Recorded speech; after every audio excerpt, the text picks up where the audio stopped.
Thank you very much, Max. So I'm going to be trying to talk loud and clear over the next hour or so. But essentially the subject is that. There's a bit of a personal journey story in this. And there's also some guidance about, okay, what is it we do when we're talking? How do we communicate better? Why is it important? Some of the background to that. So I'm going to start off with some of the background stuff. And yes, if you don't understand me, it's the funny fake accent that I'm doing. I'm just going to go with it. It's the only one I can do anyway. So, yeah, just a bit of background as well. You mentioned teams design. So we're in Chicago. We're also in 4 other places around the globe. We've got 5 branches in all. We're an industrial design company. Now doing a lot of user experience. We call ourselves industrial design and user experience company. And so we do a whole range of things from industrial, professional, consumer goods, consumer electronics, things like that. We work with brands, creating the whole product line or repositioning where they're going, or just come up with cool ideas sometimes. So it's a lot of fun. You know how it is. Design firms, they work with lots of different corporations. We get to see a lot of different things. So we got that out of the way. That's good. Let's talk about that blank sheet of paper. Oh, wait, there we go. All right, go way back. So I was born, yes, and it was in England. And then I was born, grew up in Birmingham, and I studied at Northumbria University, which now looks like that. So when I was there, it was just a concrete square building, kind of boring. But it was very good. I studied industrial design there. It was very good in the sense that we had fine art, graphic design, fashion design, industrial design, all together in one big art complex. And so there's a lot of cross-pollination, a lot of learning from each other. When I was studying there, Northumbria was seen as one of the best schools. It was certainly kind of our private judgment of it. But there was a classmate of mine who went on and became quite famous, Johnny Ive, who is the designer behind the Apple products you see now heading the UI as well as industrial design side of Apple design. He also studied Northumbria industrial design a few years before me. When he was there, we kind of hated him. He was that perfect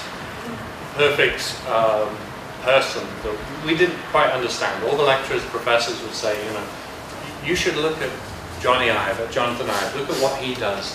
This is what you've got to aim to be when you're heading towards graduation. And we'd look at his drawings and we'd look at the concepts and we'd be like, you know, I've seen better. I know what the deal is. And I think we weren't quite ready to see what obviously our lecturers could see in him. And I think they could see the ideas, the concept, the things behind the sketches, whereas we were just looking at the sketches. And so the other thing about him is the way that he communicates. It's not just about having that idea and putting it onto paper, because then it's just a concept, but he's then a very eloquent person being able to communicate the big idea behind that object. Designed a pen, and yet a pen, it's kind of pure, it's simple. When he explains it, and you totally get it. So communication was a big part of the learning back then. I was terrible, really terrible at it. At school, at high school, I'd never, like standing up in class and having to read something out, right? I'd start shaking. I have to hold something, I would turn red. It was terrible. I had a real phobia. And even at Northumbria, they got us to present in front of the class. And I was fine with the class, but standing in front of 30 people, I would get really nervous. I'd forget what I got to say, turn red. Horrible experience. So I was 21, went to my brother's wedding, my older brother's wedding, and I was best man, had to make a speech. There's all my family there. I prepared the speech, you know, funny and biting and horrible all in one, right? And I kind of learned it word for word, and then it comes, and I stand up, and then and I forget half of it, I mess it up, I start bumbling, I turn red, I'm shaking, and it was ridiculous, it was really bad. And it was at the moment, I'm like, I don't get it. This is friends and family. I know all these people. What is there to be nervous about? Why am I not able to communicate? Why can't I speak in front of these people? And I don't know what it was. It's obviously a phobia, but there was something that pulled me out from that point. So who here is quite happy standing, talking in front of 50, 60 people? Could you stand here and present, right? There's going to be a few of you. Not a problem, right? Okay. Now, who here would rather like run a lap around the sports field and do that? I mean, who would really hate that? Okay, right. Maybe because you're good runners. I don't know. 100 push-ups or something. So, you know, there's something weird about that. But we've got to get past that. As designers, as artists, we need to communicate the vision that we have. We do it through photography, through imagery, through sketches, through renderings, through the work that we do. But to get people to believe in that bigger sense where you're coming from, in that object, we really, really need to be able to communicate. And you may be standing in front of crowds of people. You may be just communicating to one or two people. And there may be a sense of negotiation going on there as well. You've got to understand how the other person sees that thing. You have a vision. You've created this thing, this speaker. And it's your job to make sure that the person you're talking to understands the value of this the way that you do. She's kind of hard, you know, this beauty is the eye of the beholder, right? It's kind of the eye of the inventor as well. You come up with it, it's like, yeah, I totally get it. This is exactly what I wanted. Somehow you've got to bring it across. So I had some interesting lessons at Northumbria, but I did not cure my phobia. They got us to present in front of the camera. It went terrible. So, when I graduated, I then got a couple of jobs in Germany, and I learned the language, picked it up while I was there, and then actually started with Teams, the company I work for now, in Esslingen, which is near Stuttgart, southern Germany. I'm coming from England and loving it, you know, just being in the heart of Europe, being able to travel everywhere. But it was an excellent experience actually just living there rather than being there as a tourist, to understand, okay, so Germans, when they're speaking English, right, it seems a bit strange and all, because they're coming from a whole different mentality, a different angle, as all languages have, completely different perspectives. And then they're speaking German, so then you start learning German and you start seeing that other perspective. Now, some of you already speak two languages. You may have grown up with one language and you're speaking English now. Who would say they're kind of bilingual or fairly good with two languages? That's good. And it really does help in art and design as well, because you're literally able to see things in different perspectives. I think, you know, this is something I learned a little later on by being here. It was a bit of a shock, culture shock. It's not so different from England, right? They got castle-like things and trees and so on. But the way they go about stuff, like the way they slice bread, I was like staring at it. It's like, that's so German. But what's so German about it? Like, we slice bread too, two hands. So it's kind of like relearning things. So it was a really good experience in that. But I think the other thing that happened there, while trying to learn a language in German, was I was bungling, I was embarrassed, I was everything. I think I lost my phobia. Because every single day I was like starting from scratch, trying to communicate, trying to say things. Everyone's talking German around me like this, and I'm trying to keep up, but I'm not able to join in the conversation. It's like being a kid again. So something here to reset button. And I think it's because I'd maybe reached so much embarrassment. There was a level of, okay, I'm not embarrassed now. I mean, every day I'm like this bungling idiot, you know, that doesn't speak the language and moves like an English person. You know, people stare at me. John's great at staring. So, you know, there's a certain limit to that, and maybe that ripped off the Band-Aid for good. And there was a certain point, I was there for 5 years, so obviously picked up a lot of German. There was a certain point where I'm going to meetings as a designer and now partaking in the conversation. And it was really important that I was able to take part in the conversation, not just listen to what's going on, but defend my ideas. point out what's going on with my basic language skills. And so it got further and further. And now after 5 years, I was fluent. It was fine. And I definitely had all the design language that I needed, the technical language. I knew a lot more design technical words in German at that point than I did in English, because I'd only worked in internships in England. So very interesting. During that period of time, I was not ashamed now to talk in front of people, because I'm going into meeting rooms with a bunch of strangers in ties, and they're all speaking German and being very German, so I'm not afraid of anything anymore. Something to be learned now. Swim with sharks or something, you know.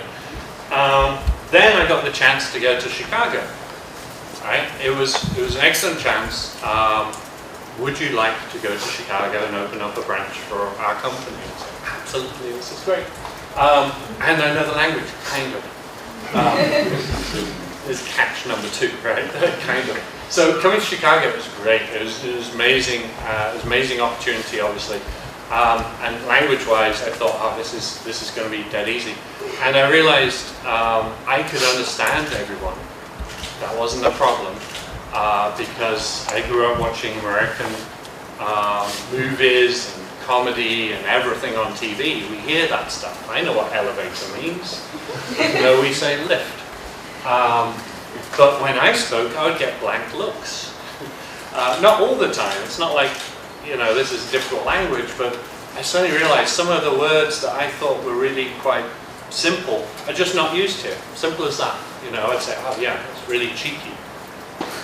How do you mean? Or just everyday words. And some words are actually used quite differently. Like moot actually has a different definition.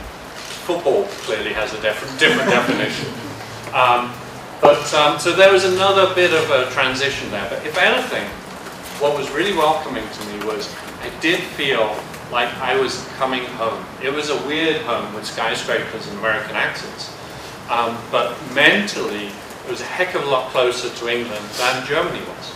Even though I'd lived there and I'd got to know the language and I felt I was all part of it, it's not that I felt, at the end of that experience, I didn't feel all that foreign to it. But coming here, I was like, oh wow, this is so much, this is what I needed, this is what I wanted. And people are so welcoming as well, makes it a lot easier.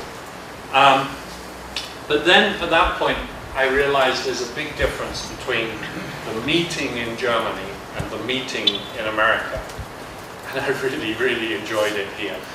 Now, of course, there was the battles with the language at the start, and there's a lot of subtleties that go into something like a meeting, right? In any country, Japan, China, wherever, right? There are certain nuances and subtleties that go on there. There's group dynamics in ways that you don't understand in our own languages as well. So when I came over here, and now I'm in meetings or holding meetings with Americans in English, and it's about design, obviously, I suddenly felt emancipated in some way, because I was absolutely able now to explain what that design's about. I was able now to convey my vision in a way that people understood. And I was suddenly able to conduct a meeting and be in charge and control it. And those are the things I didn't realize that I couldn't do over here. I was voicing, I was explaining things, but I was not in charge of the meeting. I was not able to really share my vision behind the design. Whether it's my design or someone else's that I might be representing, right? It's not that it's this wonderful idea, but you've got to bring those ideas across. So that was another level of learning. And I suddenly realized, okay, how different this is. There are some interesting books if someone is interested in this. One is called The Geography of Thought, which is very revealing. It does talk about how the mentality differences between Japan, Germany, and America, also China, are so different, and why as well. Very fascinating stuff. Anyway, so communication is a freedom. So let's talk a little about this. Max mentioned as well Fight Club. Okay, that's great. The first rule already. Beginner. Anyway, I'm going to break all those rules. in being in Chicago and getting to be part of the community, and IdeaSA is great for that, and getting to know other designers. There are regular meetups, there are ideas for events to get people together. And there was a book club. Someone came up with the idea for a book club. So did it the first week, it was great, 20 people there, all talking about some book. And then really it was an excuse to have a drink and meet up, and that's fine, using the book as an excuse. And then he moved out of Chicago, they needed someone to take over, so I took over book club, and I'm like, wow, great, book club. So it went on, 5, 6, 7 weeks or something, and I'd pick some books that were interesting, sometimes contrasting books, and I wouldn't care if people just read the blurb on the back, right? Because we're designers, we don't read. But just pretend at least.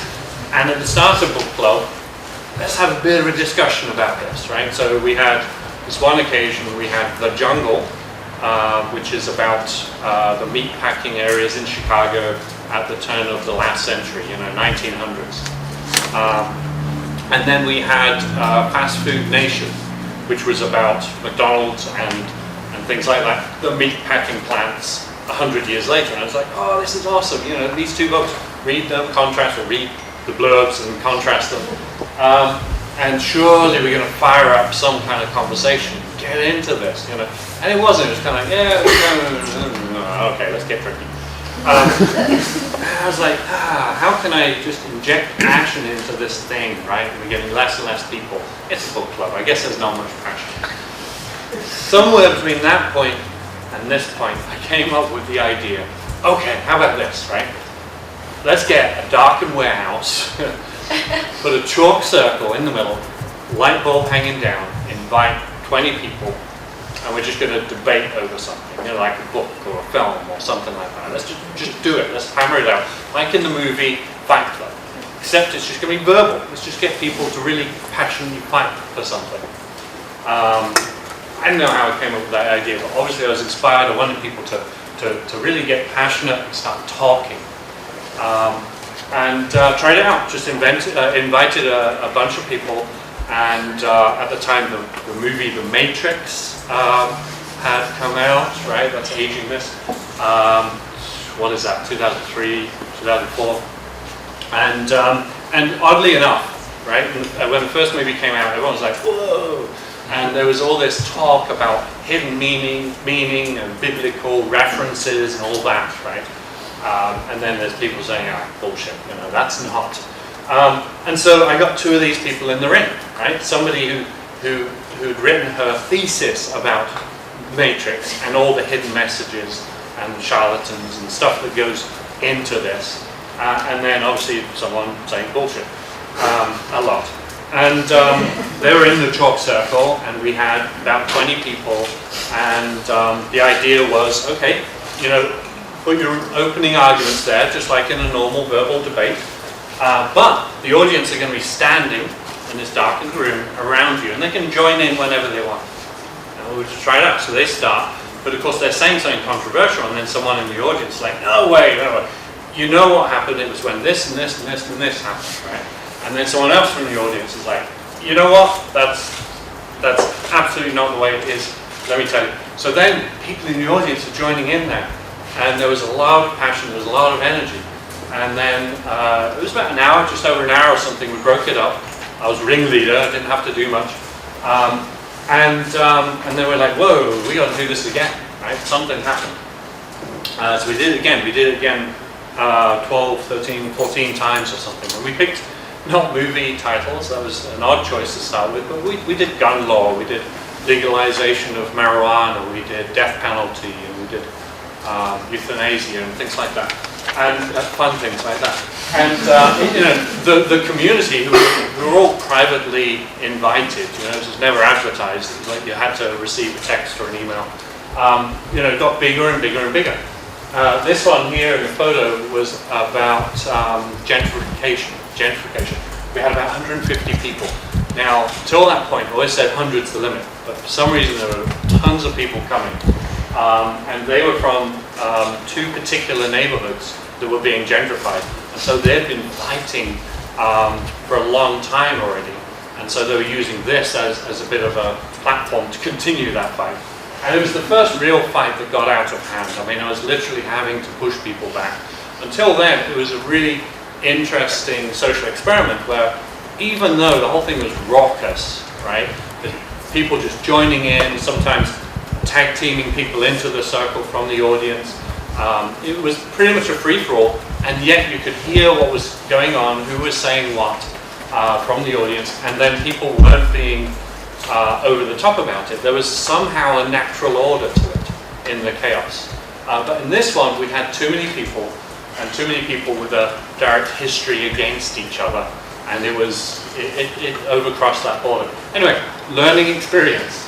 But along that journey, you know, the newspapers came out, they taken great photos, then someone who ran a TV show found out about it and then filmed one of our fights and interviewed some of the fighters and me, so young me, and it was pretty cool. It's like, hey, we're just doing this thing, and it was just getting bigger and bigger.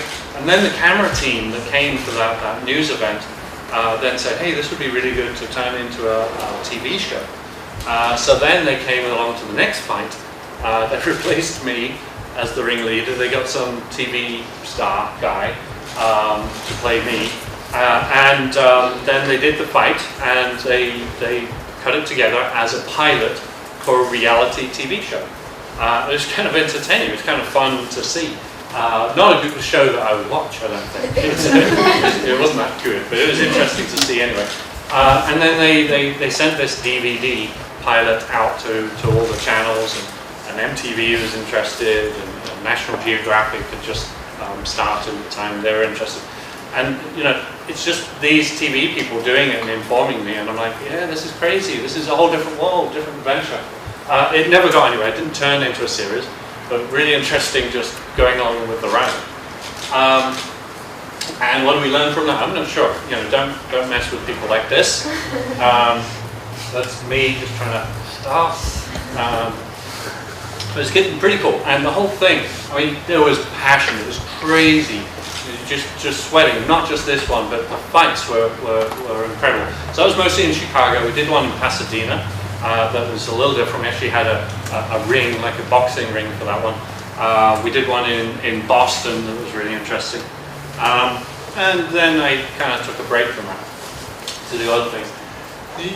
The other weird thing, right, after that transition in Germany, and ripping off the Band-Aid, is I discovered I can talk. So I'm in meetings and I can fight for what I want.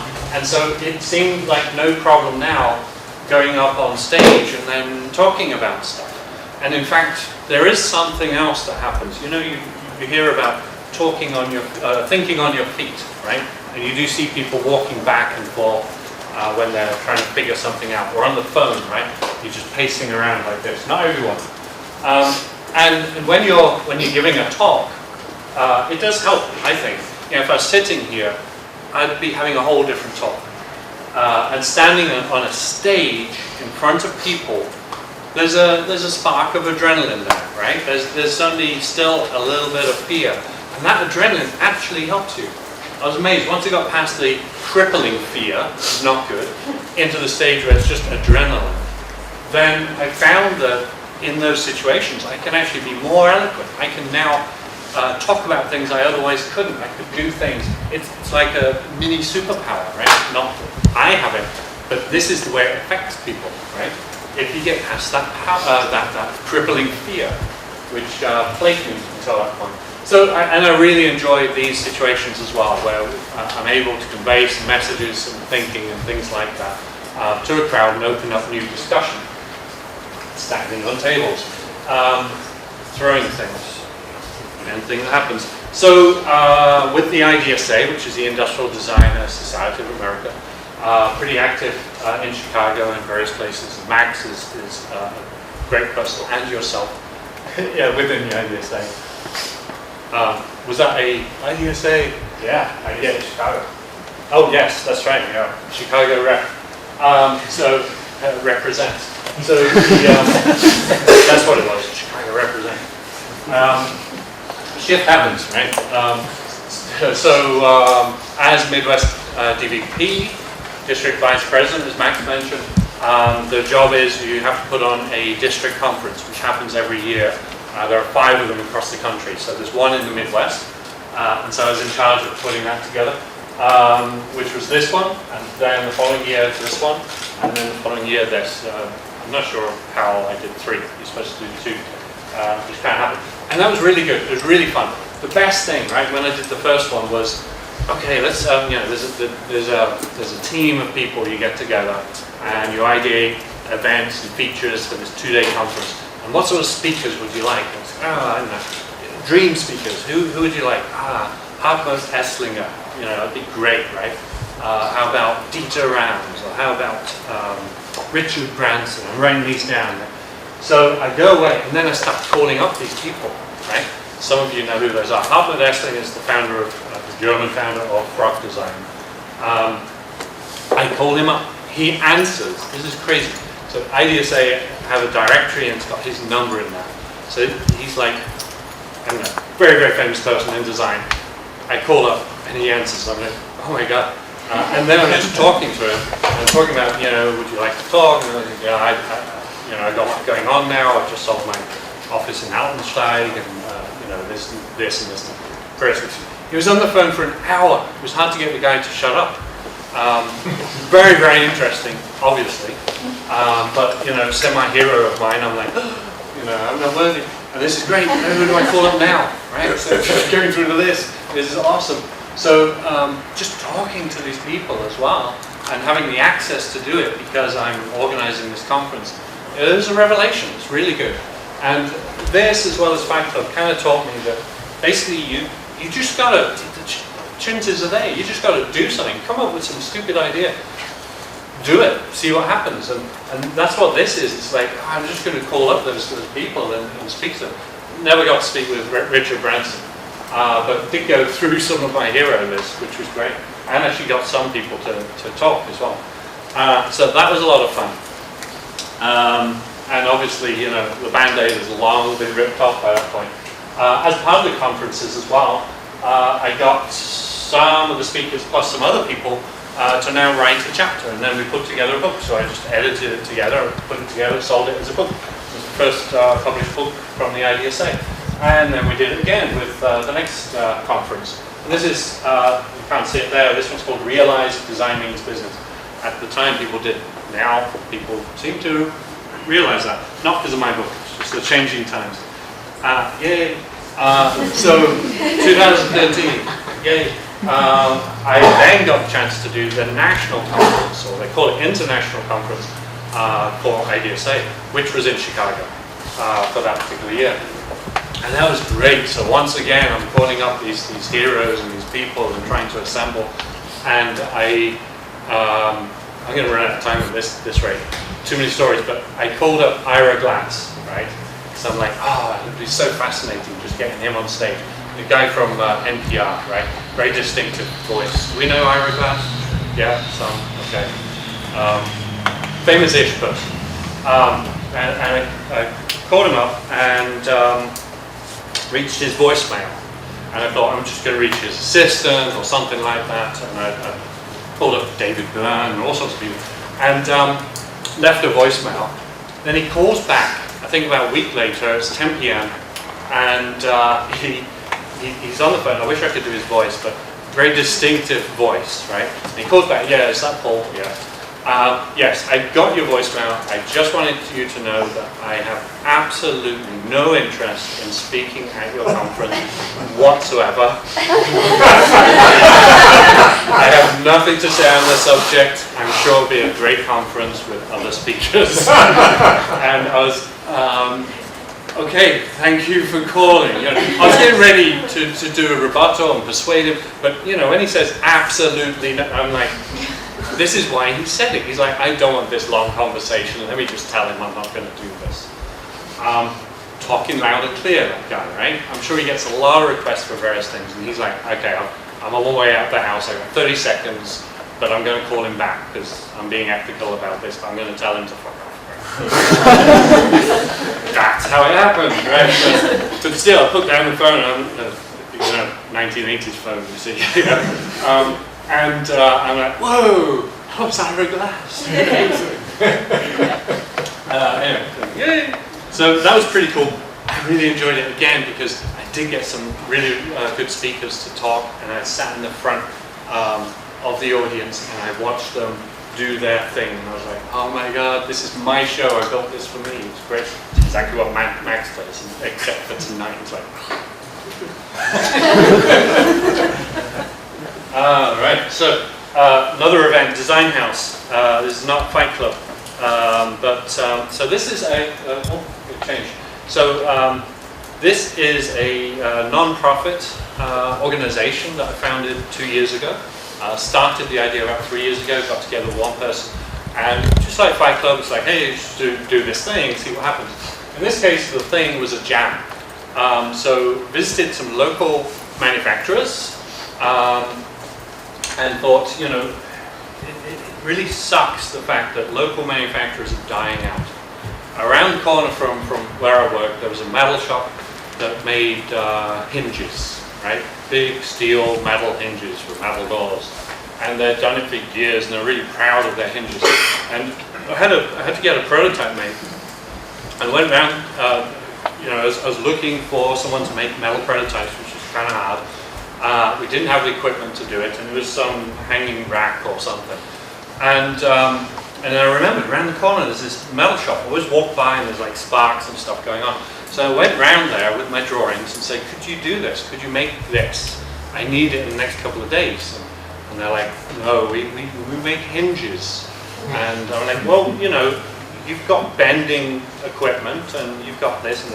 And they absolutely did have the right equipment for it. I mean, they showed me around and I'm like, you can do this.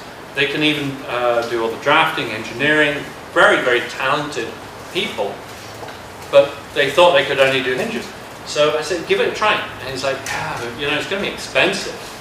It's not like a hinge, you know, a couple of dollars. And I'm like, how expensive? You know, it could be a couple of $100. And I said, that's fine. And he's like, really? Like, yeah, you know, the client wants to pay us like $2,000 for this thing. He's like, seriously? Who would pay that? Now, not that we're ripping off our clients, it's just difficult. When you make one-off prototypes, there's a lot of time and energy that goes into it. But of course, they're in a whole different thing. They're selling these hinges for a couple of dollars, and that's considered a lot. And so they're going to go to the trouble of making this thing. They get a few hundred. Obviously, we pay more than what they wanted. And they make it. It's wonderful. It's beautiful. Fast forward, 6 months later, empty shell of a factory, right? They're gone. And it's essentially because they were hinge makers. Somebody decided, yeah, you know, I can get hinges cheaper over there in China or somewhere, right? So these guys thought that they're just hinge makers. They were not flexible enough to say, hey, we could do all sorts of things, we can diversify, so if someone's not asking for hinges anymore, we'll survive. And they were craftsmen, they really knew what they were doing, so it was a real shame to see them go, but it brought it home to me that that's what's happening all over Chicago and all the cities, right? We hear about manufacturing going abroad, and at teams, high majority of the stuff that we design is made in China. We do stuff for Chrysler, it's made in China. We do stuff for Bosch, right? Big German brand, 90% made in China. Mr. Coffee, good old American, made in China brand. So nothing wrong with China, it's just that we've lost so much. And now I've met the people, the real people behind it. So that kind of led to this idea, what can we do? There's talented manufacturers, they need to think like us designers, that everything's possible. It's now called design thinking, where you think of multiple, among other things, but it empowers you to be able to think of other possibilities beyond the obvious. And so that's what Design House is about. We bring together the maker, entrepreneur, designer, artist community to do jams, usually about 60 people. And what we do is between 6 and 9, pizza, beer, and we ideate. We come up with ideas for 2 selected local manufacturers. So here's the metal guy, and here's the guy that does textiles. Now they come up with ideas that actually involve both. So we get this metal manufacturer now to talk to the textile guys, which they would never otherwise do, and now start thinking about, okay, we could actually make other things than hinges or light fixtures or whatever it is they think they are. And so we involve them in the process, but after the jam, essentially we go through prototyping, we teach them about design thinking and teach them how to expand their portfolio, so to speak. But at the same time as well, the community is exposed every time to these local manufacturers and to the fact that there is such a thing as supporting local manufacture. There's a lot of people walked up to me like, this is great. We did a foundry once called Save the Foundry. I didn't know there was a foundry left in Chicago. I had no idea. And there's four. There's 4 or 5. And these foundries have this long history of doing the L bridges and things like that in Chicago, and they're dying out. So it's kind of interesting getting these people involved. It's obviously a non-profit organization. We give these ideas to the manufacturers, or we filter them through. We teach them essentially how to fish, right, through design. The whole thing is communication, though, because in this situation, you see, there's a number of people like sketching, but there's a lot of people talking. And what happens in a brainstorm or in a jam situation here, we've got 8, 10 people around the table. And at first, you're just doing a mind dump. You're just thinking of certain ideas around, the given problem and jotting it down on pieces of paper as a sketch or as a word or two. And that fires up ideas with other people, and you're talking about it and bouncing ideas back and forth. And so it's not about just going in a room by yourself and trying to solve the problem or waiting for lightning to strike. Brainstorms work, and this has, this is a different kind of group brainstorm that's going on here. But there's ideation. There's people trying to explain their ideas to other people, and they're like, this is great, and jot that down. And what happens at the end, they present the ideas, and there's amazing things that come out of it. Okay, so that does lead me onto this next section, where there are various forms of communication. We kind of touched through those. Obviously, there's a personal story there, and going forward. But what happens in the brainstorms, this interaction, this bouncing back and forth, is really interesting to understand. It is communication, but it's visceral. It's very instant. And so you get to see an image or you hear a word, and it sparks another idea, and then you spit out another idea. And so some people are good at generating ideas through talking them through.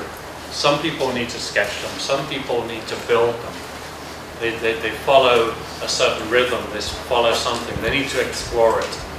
And then maybe talk about it. People can ideate in different ways, but communication is very important. And even if you're doing it by yourself and sketching out some ideas, you're communicating with the paper, which is very important as a skill.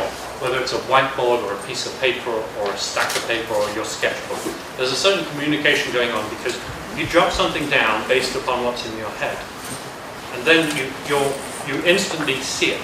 You may not have captured exactly the line or the feel you had in your head, but now that's being overridden by that image in front of you. You may even misread it a little bit, but it fires instantly back into your head at that point and sparks a new idea or a way of improving that image that you're seeing. And so then you go down and correct the line, or you think of something else that goes beyond that, and then instantly it goes back in your eye. And it's actually a really interesting loop that happens. Now this is just you drawing, doing some art, some sculpture. You're having somewhat of a conversation. Now you can speed that up a little bit. There's a thing such as rapid ideation, which personally I prefer doing on paper, and it works with a lot of people, where you literally kind of get into the zone by doing this. And so whether you sketch or not, it doesn't really matter, but putting down your ideas in rapid succession, basically the first thing that comes into your head, you jot down, preferably as an image. And even if it's a matchstick man, it doesn't matter. You don't have to be an artist to do this. And basically just keep your pen moving on the paper all the time and just keep thinking. Allow for that bouncing to happen. I drew a shape, it's kind of rounded, let's go a little square, let's go triangles in my head. Now, there's some interesting lines in there that's happening, let's do that again. And so you're spending maybe 30 seconds just filling a page, another page, and within you know, 20 minutes, if you can keep the flow going that long, you go through quite a journey. So after a third, fourth page or something, you've got a real rhythm going on. And so you've got this spontaneous circle that's happening where you're just putting down a thought as fast as it comes into your head, which feeds a new thought in, and it continues. Now there's a book from Mikhail Csikszentmihalyi. Don't look that up if you don't know how to spell it. But the book is called Flow and the Art of Creativity.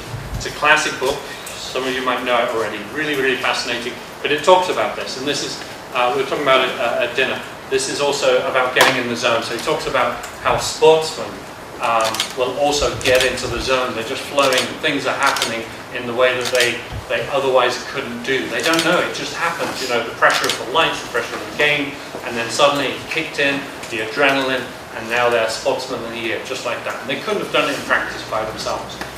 And that might be similar to my experience on the stage with the adrenaline. Suddenly I'm saying words that I didn't even know I knew. It's like you're channeling something. So you can do this privately to ideate, to bounce ideas back and forth between you and the paper. And you can create incredible ideas. 20 pages later, I can come out of this kind of trance-like thing that you've done, come out of the zone, you sit back and you spread these out, and then you can start thinking about some of those ideas and some of the shapes. And then you don't remember all of those shapes. You don't remember drawing those. There's too many, and they're only in your head for a very brief second. So now you're looking at it with retrospect. It was all of 18 minutes ago, but you're looking at it with fresh eyes.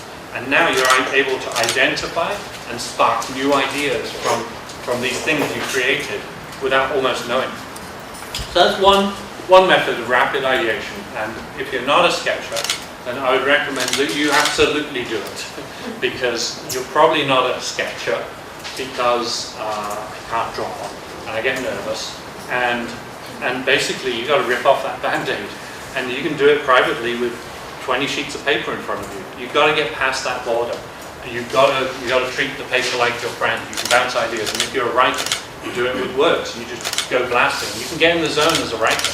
You just hammer through these things, these concepts, the stories, and you can barely read it, but you come out of it. And now you've got some character development going on. So if you're interested, the book Flow kind of gets into that, but I would do it if I were you. And you're going to be a lot better friend with paper after trying it out. So let's see, there's other ways of sketching and drawing, and it is a point of communication, right? So we're talking about breaking the barrier between you and the paper. But there's post-it notes, right? Suddenly post-it notes have become very popular because, you know, corporate executives previously found in cubicles are now in meeting rooms making selfies of themselves in front of a wall of post-its because they're cool.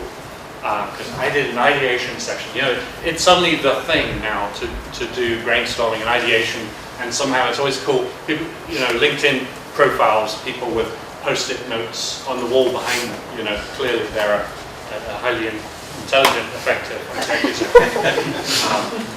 who's thinking out of the box.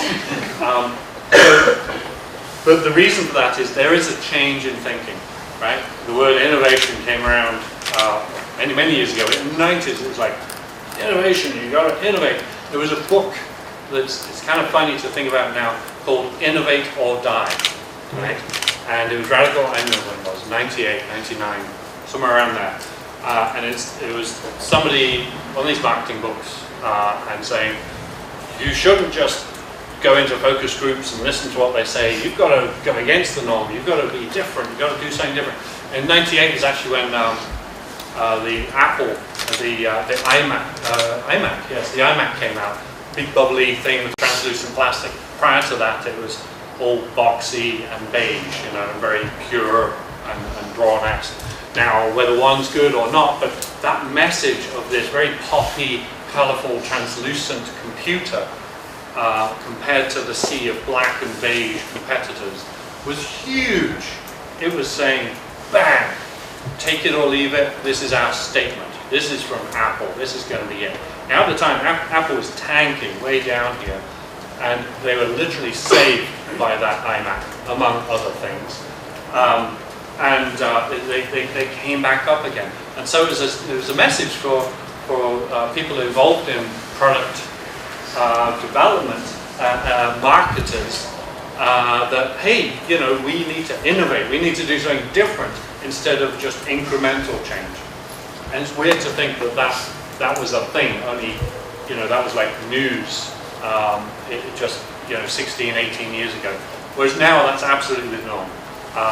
And we've gone beyond that. And that's why you're seeing people doing selfies in front of post-its, because they're like, yeah, so we're ideating, we're innovating.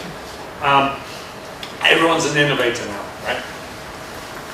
Maybe I should get back to this. So post-its are a form of communication. And there's a different dynamic that happens in those ideation sessions, those meeting sessions. What I love and also hate about post-its is that it's a very, very concise space to put an idea. Because without the post-it, then you've got these marketers and these people coming with ideas, and they're filling a letter-sized sheet with this big marketing blur, right? This big description, as if they're trying to sell this idea. And that's the ideation section. If you're limited to a post-it, you can only put a word or two on there. Some of them try and cram tiny words, but no one can read them. Doesn't matter, it goes away. You put a big word, even better, you put some little image, like a design or a thing or a light bulb or something. Put it on the wall. You've got to see these things. So what happens is there's a different dynamic. These are very small thoughts, and then it's the dynamic of this small thought next to this one. Juxtaposition, compare, contrast. You move these post-its around, you group them. Now we've got this idea here. Yes, it's blue, water, sharks. I got an idea for a film. Got one better. Plane. Sharks on a plane. Snakes. So this is exactly how it happened. So the post-it is good because you've got these concise little bits of information you can merge together. You can remove one, put something else in there, and you have another concept. And so much better than sentences, right? Now sentences do obviously convey a lot more depth, a lot more energy, a lot more things. But for these spontaneous moments where you need a group of people to now see a vision, the post-its are great. And better than that are sketches. Rapid sketches just on a whiteboard. Now, it's also a bit of a superpower for people who can sketch in a very basic way. Sketch, right? Not drawing, not, you know, full perspective or anything, but illustrate an idea, like in that, what's the board game where you've got to draw something out and people are guessing? Pictionary. Yeah, Pictionary, right? That kind of drawing, right? Just real quick. Now, 10 people round the table, all talking about their ideas and concept. We could go this direction, it should be like this, like this. Designer stands up, right? And then he's heard these arguments and he's taking the best bits, and now he kind of draws it quietly here in the corner, right? Doesn't need to say anything at this point, sits down. Conversation is really good, social experiment, you should do it. Conversation now starts naturally turning to this.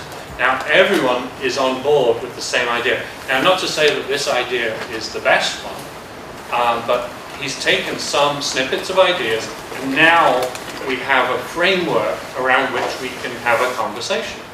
Whereas when it was just words and descriptions people are coming up with, they're using words that other people understand in different ways, they're not conveying it correctly.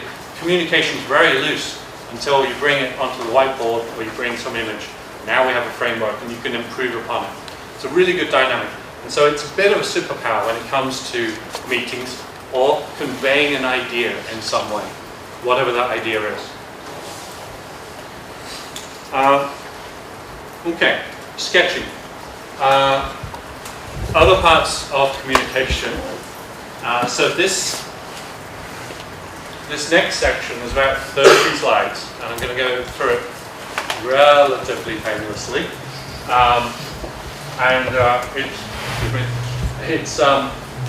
It's about the verbal side of communication.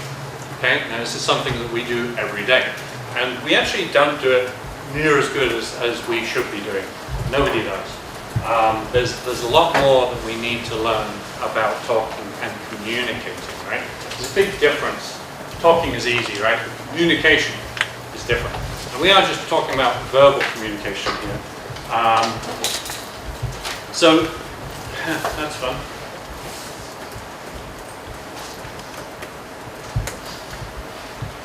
I'm going to try and go back to that slide. Okay, so it's a test. It's okay. It's not going to play. So I don't know if you saw that last image. There's me talking about images convey so much more than words. See if it's not going to stay on that slide. It keeps bouncing. Okay, so words in communication convey only 7% of communication. Visual is 55%, and the other segment, however much that was. Thank you. Yes, it is tone, right?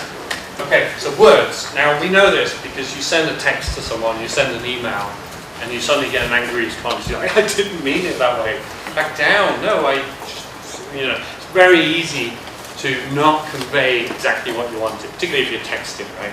It can lead to all sorts of miscommunication. Now, if you're trying to convey a complex message about a piece of art, a photography, design, a concept, then you need a lot more, obviously. You've got to hit the right mark if you need to share that vision, that piece of communication. Now, you notice on the left there, tone. Tone is a heck of a lot. So you don't have tone in an email, and you don't have visual. Yes, you don't have visual. That was the other one. You don't have visual within that communication either. And so when you're speaking to someone, you get tone, you get visual. There's a lot more that's going on. Now, part of visual is of course also gesture. Semantics, things that I'm doing here, right? That's a whole other class. But there's different types of communication, which you've seen a few times on the screen here. Obviously, there's verbal. Now, very importantly, and we're going to talk about this, active listening, right? Not just hearing, not just listening, but active listening. It's a thing. You should look it up. It's definitely worth doing, learning about. Email is a form of communication. Body language, right, which we're not going to cover really. But negotiation, we're going to touch on that at the end. We're going to skip past these, but talk about negotiation. Now, negotiation, man, you're not trying to do a Trump deal or something like that. Negotiate. Negotiation is essentially where you're trying to get someone to see your vision. Why this piece of sculpture here, is the ultimate piece of art that you meant it to be. There is a certain form of negotiation going on there, technically speaking, because you're conveying a vision, an image, but the other person is also responding and has questions and has doubt. So there is a bit of a back and forth. It's not just a one-way communication. And that's essentially what happens in negotiation. And there's books about that, obviously talking about like financial negotiation, but as artists and designers, we have to negotiate all the time without knowing it. And number one, quite obvious. There's going to be a ton of obvious things that I'm going to tell you here, right? And you're like, yeah, I've heard that before. Think about it. You've got to do this. If you're verbally communicating now, do these things. Be clear and concise. Cut to the chase. Don't go around and around and around and then suddenly deliver the goods at the end. You've already lost the person. Clear and concise, right? Don't dance around the bush and don't use words that people don't understand. It's what I learned coming to America. It's like, I'm getting all these blank looks, what's going on? I need to change my vocabulary. Something that I've not done very well tonight. Stay on subject. Now there's nothing worse than you're talking about something, someone mentions something, you're like, yes, and then they're off drifting and talking about something else. Let's get back to, yes. So stay on subject. If you really want to convey a message or something, do it, okay? And use that common language. Even in its simplest form, it can be beautiful. Common language. How do they see it? You don't have to do marketing talk, but you have to now not use lab talk or something. Don't confuse the hell out of people, right? Don't try and alienate them out of the conversation. And very importantly, now this is in a one-to-one conversation or if you're talking with a group of people. The more nervous you are, the more you tend to rush. Do not rush. Take your time. Breathe. In any of these it's brushing me. Okay, I know what's going on now. It's time. I've got to rush now. Repeat and rephrase. Here it is. So not rushing is very important, and you'll learn a lot through these language courses that say take a breath before you now react, before you talk. And very importantly, within a sentence or within a presentation, this always works. It's kind of cliche, but repeat and rephrase. You're trying to bring across an idea and just rephrase it, reframe it in another way. That way you're absolutely sure that someone's going to get the message. And also, we've talked about tone, but there's a certain amount of style of how you deliver things within that. Okay? Now, how do you deliver it? Now, you're not trying to force someone into something. You're trying to share a belief, share an idea. So, you do want to be positive, which is very important. Okay? Don't launch in with the negativity. It does tend to make people withdraw a little bit if you start with the negative things. And be very accessible as well, because if you're being very forceful with your idea, also that makes people back off a little bit. They're not going to take the information. There's already a tiny bit of fear that's going on, which distracts them from hearing what you're trying to say.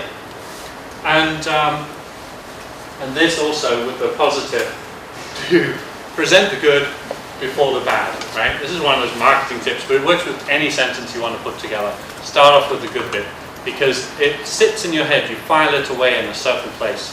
And if I tell you that it's the third time you marched in here with muddy shoes and messed up the carpet, but by the way, I like your shoes. You're like, oh, you forget about them. I like your shoes. You feel bad about mud. So do start with the positive things. People are more receptive. They're going to listen better. And this is very important as well. Be a person. All right? Allow your personality to come through. Connect with your listener. You're talking with someone. A lot of people do this quite naturally. They do tend to emulate the person they're talking to a lot.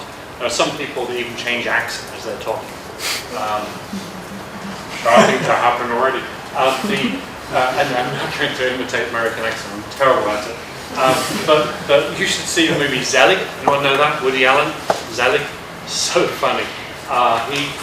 He literally turns into the person he's talking to. He's a human comedian.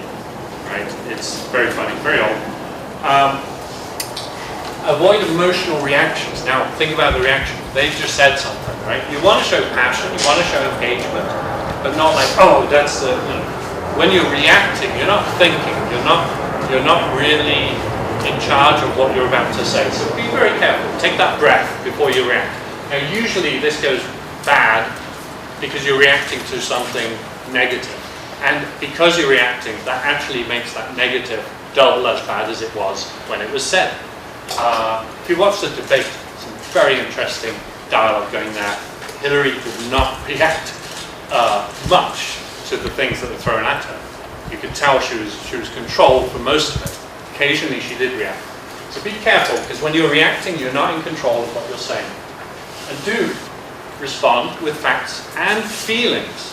Again, now, if it's just plain factual, then you're not going to build that rapport. If you can if you can reflect on certain feelings or emotion, like I was surprised or that makes me happy, then you're actually going to start syncing with that person, synchronizing your thoughts, your moods with that person. And again, your level of communication just gets closer if you can actually share your feelings. Stop crying or something. And don't bury the lead. This is a newspaper term, I guess, right? It's reporters writing, but don't bury the lead. If you're writing a piece of text, it's the same as when you're building a sentence. You got to hit with that headline and then explain it. But you don't start talking about all this leading up. And I'm not sure what's the subject matter. Where are we going with this? What's going to happen? Susie kills David. Oh, great. And you come to it at the end. And it's weird because I'm filing all this information in my head. I don't know where to store it. I'm not storing it accurately or in the right place because I don't really have the lead. I don't have the headline yet. Right? I need that headline first of all I need the subheadings, and now I'm ready to file away all that information that you want to share. So don't bury the lead. This is a great design tip as well, right? You do not want to, what's the most important piece of communication in this thing, this piece of artwork? You don't hide it away in the corner or behind the object. Don't bury the lead. Classic tip here as well, right? Using my 90s phone, still works. Stand and smile. It's kind of weird. But if you're sitting and you're lounging and you're on the phone, right? Now it's fine if you're talking to your friends. But really, if you want to convey a message on the phone, the weird thing is, you sound different. The person listening to you is actually going to be more awake if you are standing and smiling on the phone. They are more likely to understand what you're saying. And if you're laying back and you're talking, you're more relaxed, it comes across in your voice, and they become more relaxed and they're less alert to what you're saying. And the smile thing is kind of weird. It really, really works. You can try it. Might feel weird doing it. So tone, pretty obvious, right? But we do tend to forget it. Now, obviously, in writing, you don't get that tone across. So here's a nice little example. So I didn't say you had an attitude problem, or I didn't say you had an attitude problem, right? It's obviously different meanings as you go through it. I didn't say you had an attitude problem. The problem was something much bigger. So tone is really important. Now, don't try and emphasize every single word of the sentence, because I'm really not sure what the most important part of the sentence is. Terrible. Some people do that. They're like, I've really got to bring this across, right? And it's like writing in caps when you're writing an email. It's like, where are you going with this? Okay, so maybe you write this in caps if that's what you mean, but when you're vocalizing, think about this. What's the most important thing that you want to bring across? See if you can highlight one word, or highlight one word. So, summarize and repeat. Active listening. This is a magic power. Okay? So few people can actually do this. Hearing is not listening. Okay? Active listening is something that you do have to learn. We don't do it naturally. We're like, oh yeah, I'm a good listener. Probably not. You hear things. You think you're listening. I think everyone perceives more than they actually listen. You need to not just listen to the words, but you do need to listen to the tone and between the words and where this person's coming from. So if you are having that natural conversation, it's not a fight, no one's shouting or using uppercase, then you're more able to actively listen between, and there's more natural tone coming through the voice and so on. So you've got to listen very carefully. It is a powerful skill. So what we say and what the person hears is very different. It's absolutely true. Only 20 to 25, I'm a designer, I don't know numbers. Only 25 to 50% of what we hear is remembered. Remember that. Whoa! There's a ghost playing with my... Wow, we've got to go faster. See if I can do something. I hope you're paying attention, because I keep telling you. Okay. We'll move on. But with active listening, really, really important. So people don't really hear what you're saying. And it's the same, like the teacher stands in front of the class, they give all this information, right? There's a certain point where you kind of drift off, right? Obviously only 20% sinks in. But even in normal conversation, right? If I tested you on all the things that I've said so far, you'd hit about 20%, right? 25. It feels like 75%, but really, if I got you to write it down, it's gone. Perfectly normal, right? Boring conversation that I'm having here. But pay attention is very, very important. Now, with that 20 to 50%, you really want to get the right bits of information because you can't store it all. Simple as that.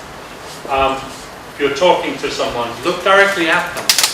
It does help you focus. It's very hard doing the eye contact thing, but do look at them and do take it in. It does take away from those distractions. The moment you're sort of around here, you are thinking of other things, whether you want to or not. So you really want to listen. And now the person knows you're listening, which is very important as well for rapport. Focus on what's being said. And as they're saying it, don't think about how am I going to respond to that? How am I going to come up with a clever answer? How am I going to come up with a rebuttal, right? How am I going to come back on that one? Don't start working on how you're going to reply, okay? Really focus on what's being said, internalize it. You're going to come up with an answer as long as you got it inside you. Some people just, they hear the first few words and already they're ready for their answer, and they're not hearing the most important part of the sentence. Avoid distractions. Squirrel. Watch body language. Now we kind of do that naturally without knowing it. You can learn about body language. It does help.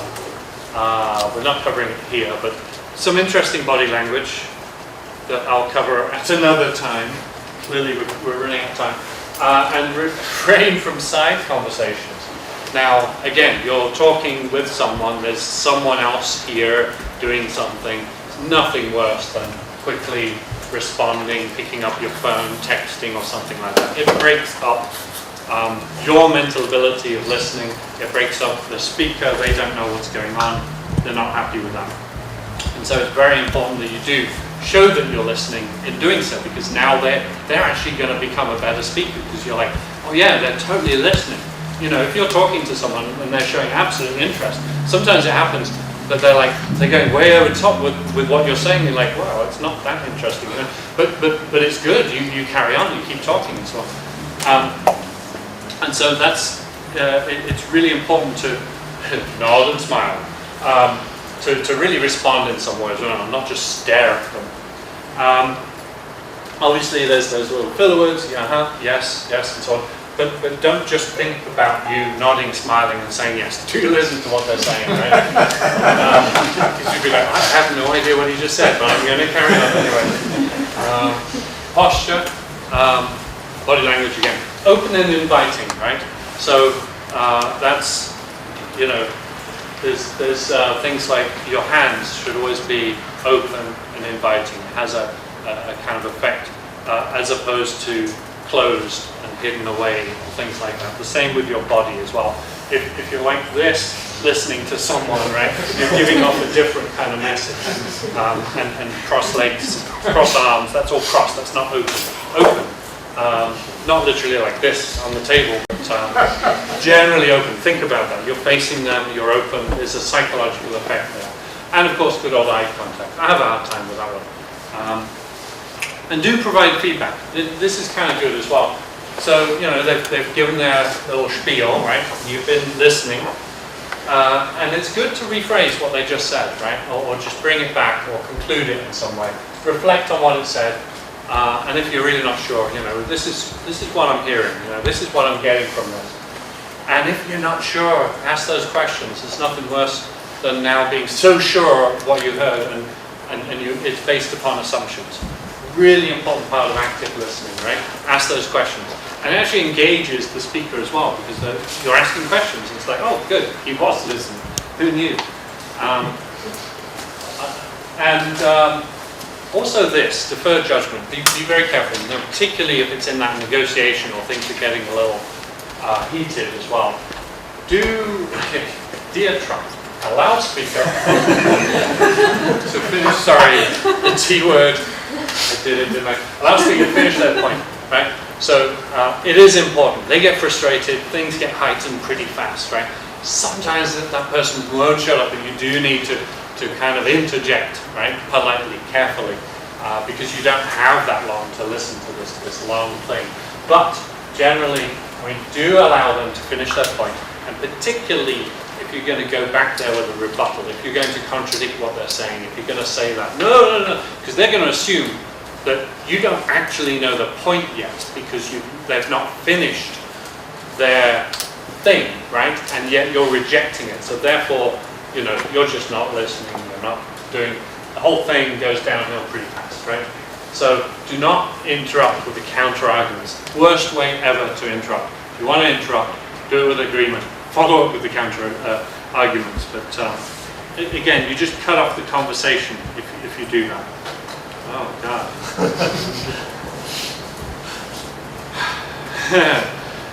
Respond appropriately. Wow. Are you doing this, Max? You're like, come on, let's get to the end. I'm going to do something. Yeah, we're going to do this. Radical. Okay. Yes, the response is very, very important as well, and it is part of that. You've done your active listening, you've weighed your time, you've allowed that speaker to say their piece, right? You've understood it, you reflected it back. And do be candid, open. You don't react, but be candid. If there's something you don't agree to, you don't just smile and move on. Do tell them, but be very open and honest, and they'll be open and honest. There's nothing worse than a conversation where someone's hiding something, right? You really don't understand each other, you don't build rapport, okay? Assert your opinions respectfully, okay? So you do have an opinion, right? And it's in complete contradiction to that person. If you really want to bring your opinion across, you've got to do it carefully, right? Tactfully. If you just march in there, stomp over their arguments, they're not going to listen.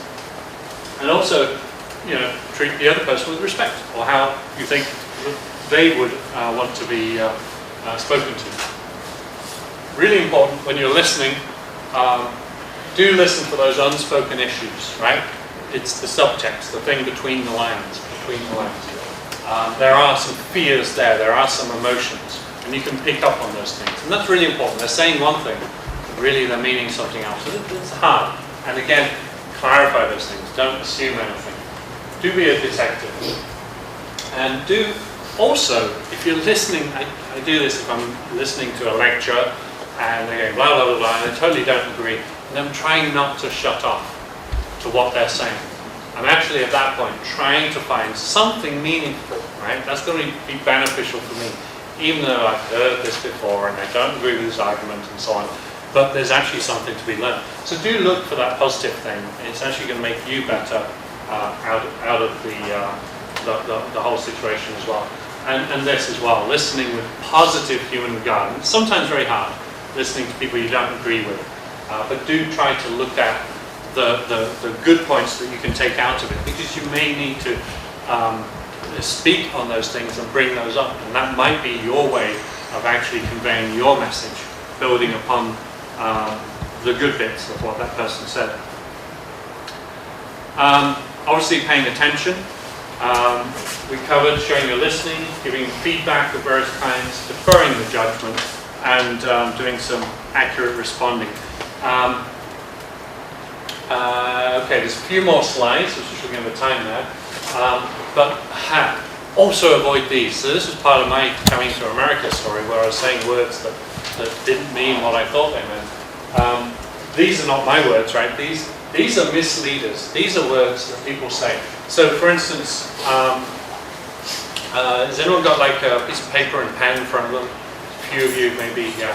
So, okay, so draw a glass, right? Just a glass of some kind. Just give me a side view glass, right? Okay, right? I'm not going to look at it. It's okay. This is an experiment on you. And now, next to it, draw a bigger glass, right next to it. Doesn't matter if it's a side view, just a bigger glass. Okay? So the first glass was great, but I want a big glass. Okay, so it's one of the words. Big, there it is. Okay, so obviously a very good drawing going on here. There's some accurate perspective and shading. So those who did manage a drawing, or for that matter, pictured something in their head, okay? There's a picture of a glass, and next to it is a bigger glass. Now, is that glass that's next to it, is it taller? Who's got taller? Right? Maybe in their head. So it's actually a taller glass. Is it the same width, or is it taller and wider? It's about the same width, so you just did taller. I ran out of space. You ran out of space, okay, fair enough. Excuses. Okay. And did anyone draw one that's just wider? I did wider. You got wider. Okay. All right. So I gave you very specific instructions. What is wrong? Instead of bigger glass, I meant wider or taller. So that's the thing, right? Big. It's a misleader. And I've seen this in designs, like, oh yeah, but that wasn't what we wanted. It's got to be bigger, and they meant it's got to be taller, and we made it bigger. And so it's like, oh, what the hell? It's still too short. Like, but. So be careful, right? It's got to be taller. It's wider. Watch out for those words that mean multiple things. Most times we don't realize it. Whoa, that was big. Sleek, fresh means different things for different people. Reliable is so generic. Timeless, right? Something is timeless. That chair is timeless. Totally means different things for different people. Run into it all the time. Just as innovative does. Of course, that means everything possible. Trustworthy. Iconic, right? Give me, I like your sculpture, but make it more iconic. And the guy's thinking, make it look like architecture. Right? It doesn't mean that. So be careful, right, of these words. Now, be particularly careful when somebody is using these words at you, which is more likely to happen. So if you're looking for these things, someone asks you to make something bigger, clarify at that point. So this is active listening. You pick up on these things. You're like, whoa, hold on. Before I assume you mean fat glass or tall glass, let me clarify that. Happens all the time in language with all sorts of things. Note-taking, and some of you have been, which is great. Discussion, yeah. The classic 7 C's of communication, if you Google it, it's still very valid, right? We've covered a lot of this. Clear, concise, concrete, correct, coherent, complete, courteous. You can look it up. I think what we covered before was so much better. Body language. We're going to skip through this, but I would highly advise you have a look at it. Right? It's going to make you feel very paranoid at first, but it's like what I was talking about, the open gestures and things like that. One thing that is good when verbalizing something, right? And you see I always wave my hands around. It doesn't matter as long as it's positive and open. If you're conveying a point or you're answering a question in some way and you're nodding with it and you're talking about how it absolutely succeeded, right? Then you're actually reaffirming the point. You're making the point stronger that it absolutely did work out and it's going to be absolutely fine. It's positive. Whereas if you're doing this and you say, yeah, it's absolutely going to be fine. Yeah. So be careful, because you might be doing that. You're thinking in your head, yeah, it's going to be fine, but you're conveying it's not. And there's other ways of doing that as well. And you can actually see good politicians do this really well, because they're not saying something as obvious as it's going to be fine, but we're going to build a bridge, and and they're doing these gestures. The hand up and down is also a positive thing, but anything you say this way is definitely bad. It's out. It's done. So be careful of those things when you're talking, and you can read it in people as well. Confidence is also good. If you're not confident, then people are very likely not to believe in what you're saying. Control your hands. There's certain messages that come through that. Going to skip forward those. Last bit here, right? Negotiation. It sounds terrible. Like I'm a salesperson trying to sell something. You're trying to convey an image, a vision. You're trying to convey the key points about your design or this piece of art that you have. Think of the negotiation. These are typical tips that apply to us. It's a win-win. Don't think that it's a zero-sum game, as they call it, right? It's a win-win. The idea of negotiation is to find out what they are going to be most interested in what you have. So my design of sculpture / speaker here, right? As I'm conveying it and as I'm listening to the person, they love the fact that it's actually quite tall up here. And and that it seems to be floating. So you get clues as to what it is that person's liking, right? You know what's the win on their side. The win on my side is the fact that this is powerful and loud or something. So you got to make sure that what it is I want ties in with what that person wants. In other words, how I see it ties in with how that person sees it. So that's the negotiation, getting your vision in there. Your vision is 50 different things there, but the win-win is just on 2 or 3 of those messages that you're trying to convey. Hardballing can damage teamwork. That's a copy-paste phrase right there. Manipulation loses respect. It's not what you're trying to do in negotiation, right? You're not trying to win someone over because it's a short-term win. It really is. It doesn't work. You're really just trying to bring someone on board with your idea and your vision. And no way should you confuse. That's a short-term win right there as well, because they're like, oh, okay, whatever, gobbledygook. I believe you know what you're saying, carry on, right? But at some point it's going to come back and bite you. And obviously let the person speak. You've really got to find out what that person needs, what they're seeing in what you're conveying. And do get to understand everything that that person is communicating. Only that way can you find that point where you can share a common vision.